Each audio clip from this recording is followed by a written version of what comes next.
하나님의 역사와 능력이 여러분들의 삶 가운데 함께 하시기를 축복합니다. 오늘 함께 보실 하나님의 말씀은 에스라서 9장 6절 말씀입니다.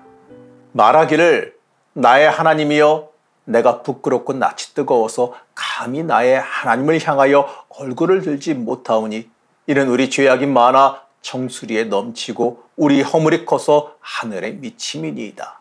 오늘도 엔게지 말씀 묵상과 함께 하시는 성도님들을 축복합니다. 이스라엘의 영적 성벽을 재건하기 위해서 예루살렘에 오게 된 그 에스라에게 지도자들이 찾아와서 지금 이스라엘의 공동체에 있는 그 현실에 대해서 보고합니다. 1절에서 2절 말씀 같이 보시겠습니다. 이 일 후에 방백들이 내게 나와 이르되 이스라엘 백성과 제사장들과 레위 사람들이 이 땅 백성들에게서 떠나지 아니하고 가나안 사람들과 헷 사람들과 브리스 사람들과 여부스 사람들과 암몬 사람들과 모함 사람들과 애굽 사람들과 아모리 사람들의 가증한 일을 행하여 그들의 딸을 맞이하여 아내와 며느리로 삼아 거룩한 자손이 그 지방 사람들과 서로 섞이게 하는데 방백들과 고관들이 이 죄에 더욱 으뜸이 되었다 하는지라. 아마도 이들은요, 이 문제를 큰 문제다, 이거 개혁해야 된다 이러면서 가져왔기보다는 에스라가 율법에 정통한 사람이니 이러한 일이 있다라는 정도로 참고하라는 정도로 보고했을 거예요. 하지만 에스라는요, 여기에 대해서 굉장히 엄청난 충격을 받고 탄식하며 괴로워합니다. 3절 말씀을 보게 되면 에스라가 얼마나 큰 충격을 받았는지 알 수가 있습니다. 내가 이 일을 듣고 속옷과 겉옷을 찢고 머리털과 수염을 뜯으며 기가 막혀 앉으니. 에스라는 이 말을 듣고요, 너무나 충격을 받아서 거의 패닉의 상태가 됐습니다. 어느 정도 정신을 차릴 때까지 망연자실하여 있었다고 말합니다. 이스라엘 사람들은 이 마음이 하나님께 감동받고 올라가서 예루살렘에 여호와의 전을 건축하고자 하는 자들만 예루살렘으로 돌아온 거예요. 하나님의 사람으로 살겠다라는 그 놀라운 결단과 또 자기 희생을 통해서 성전을 건축하고 나라를 재건해 가고 있었습니다. 이들은 하나님의 사람이라고 하는 그 정체성을 유지하기 위해서 이방인들이 같이 성전 건축하자고 하는 것도요, 과감히 거절했지 않습니까? 하나님의 백성으로서 순성을 지키고 하나님의 사람으로서 굳게 서기 위해서였어요. 하지만 시간이 흐르면서 이들은 자신의 정체성을 잃어가고 있었습니다. 성전 건축 후 에스라가 예루살렘으로 돌아온 약 한 57년, 60여 년가량의 시간 동안 이들은 자신들의 정체성을 잃어가고 있었습니다. 이스라엘 백성들은 율법에서 그 많은 이방인들과의 결혼을 주저하지 않았고 행하고 있었습니다. 이 말씀은 다른 민족과 결혼하지 말라 이러한 의미가 아니에요. 이 말씀을 현대적으로 잘못 해석해서 이 국제결혼을 문제 삼는 잘못을 범하지 마시기 바랍니다. 이 말씀의 뜻은요, 정체성이 섞이지 말라는 거예요. 하나님의 백성으로 살기 위해서 그 정체성이 섞이는 일을 하지 말라라는 거예요. 당시 이방인들은 당연히 종교적으로 다른 우상들을 섬기고 있었습니다. 그러한 그들과 통혼한다라고 하는 건요, 그들의 우상 문화, 이방 문화를 받아들이고 인정하겠다라는 것과도 같았어요. 하나님의 사람으로 다시 굳건히 서야 되는데 이 과거에 패망했던 유다와 똑같은 모습을 보이고 있으니 에스라에게는 엄청난 충격으로 다가온 겁니다. 그나마 다행인 건 에스라의 이러한 충격받은 그 모습이 백성들에게도 커다란 충격으로 다가왔다는 겁니다. 그들은 에스라에게로 모여들기 시작합니다. 자신들의 죄 때문에 모여들기 시작해요. 그리고 모여들어서 함께 기도하기 시작합니다. 우린 여기서요, 내가 죄인이라는 그 고백과 함께 내 자신의 그 죄를 인정하는 것이 얼마나 중요한지를 깨닫게 됩니다. 내가 죄인이라는 것, 내 잘못을 인정하는 게 중요해요.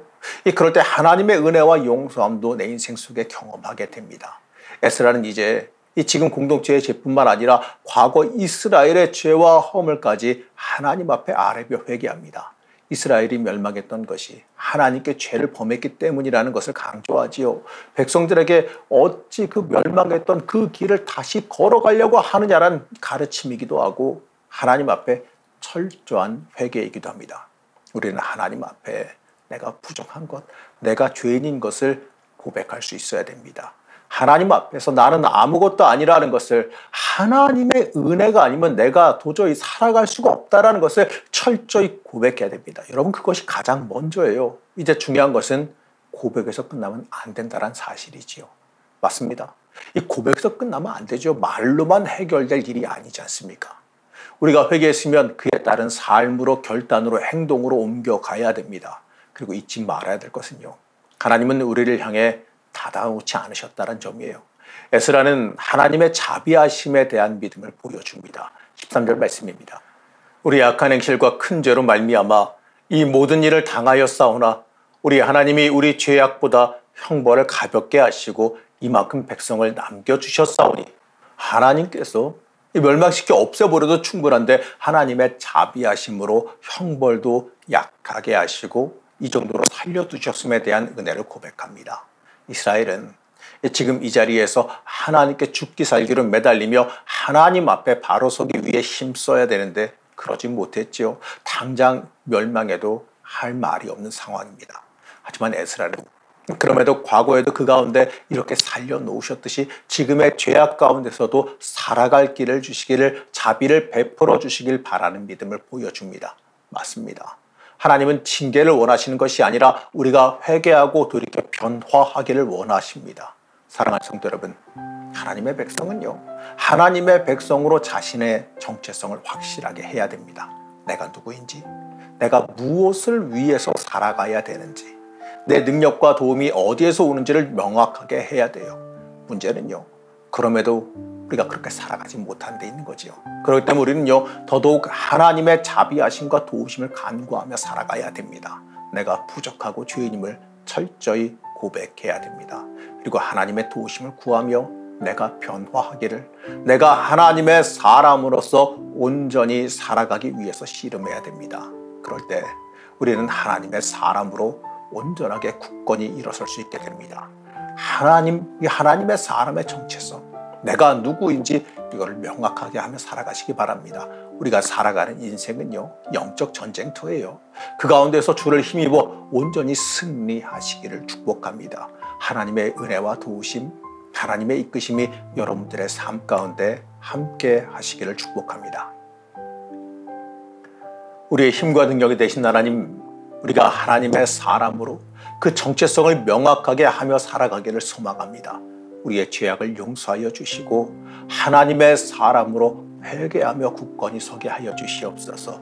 하나님을 위한 삶, 하나님께 쓰임받는 삶이 되기를 소망하며 예수님 이름으로 기도드렸습니다. 아멘.